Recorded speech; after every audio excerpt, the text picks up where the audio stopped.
Une barrière censée être infranchissable entre Gaza et Israël. Pourtant, ce 7 octobre 2023, elle est détruite sur plusieurs points. Des milliers de terroristes du Hamas la franchissent. Certains assaillants arrivent en bateau, d'autres en parapente à moteur.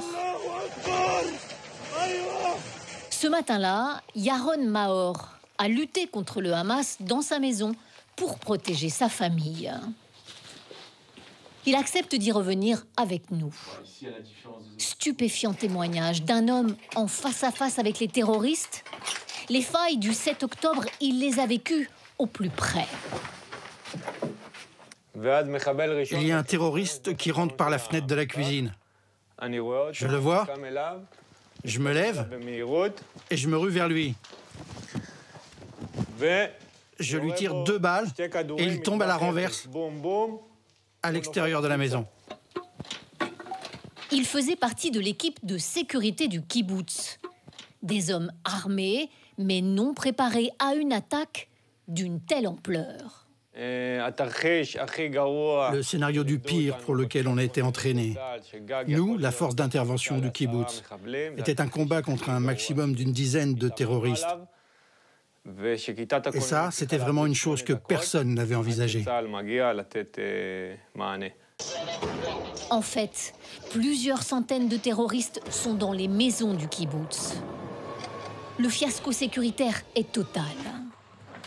Dépassé, Yaron s'enferme avec sa femme et ses enfants dans cette chambre blindée et sécurisée, ce qui les sauve. Mais désormais, il n'a plus aucune confiance en l'armée israélienne.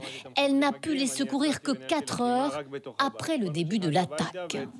Cette barrière si coûteuse, elle était surtout conçue pour le sous-sol contre les tunnels. Personne n'a cru que l'incursion se ferait en surface. La barrière est dite intelligente, c'est-à-dire bardée de capteurs et de mitrailleuses automatiques. En sous-sol, du béton pour empêcher les tunnels. Insuffisant, puisque le 7 octobre, les tours de contrôle sont visées avec précision par les drones du Hamas. À Tel Aviv, des magistrats et généraux à la retraite mènent une enquête citoyenne sur cette déroute sécuritaire. Les Israéliens doivent s'en contenter.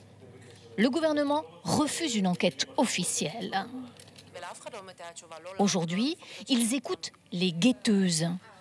Ces jeunes femmes militaires étaient chargées de regarder les images des caméras de surveillance à la frontière.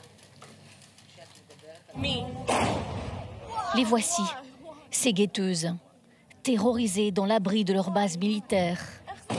Les terroristes sont aux portes du lieu. Ces femmes avaient prévenu que le Hamas s'entraînait à la frontière. On voyait des tentatives de passage, des poses de mines, des patrouilles. On a rapporté tout ça, mais on n'a reçu aucune réponse. 16 guetteuses seront assassinées, 7 autres seront kidnappées.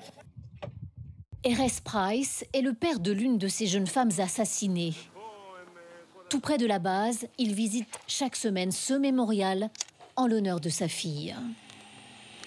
Noah Price, 19 ans, photographié ici avec les autres guetteuses de la base. C'est très important d'honorer sa mémoire et celle des autres observatrices. Noah, mais aussi toutes les autres. Elles n'étaient encore que des enfants avec beaucoup d'avenir, brillantes, vraiment brillantes.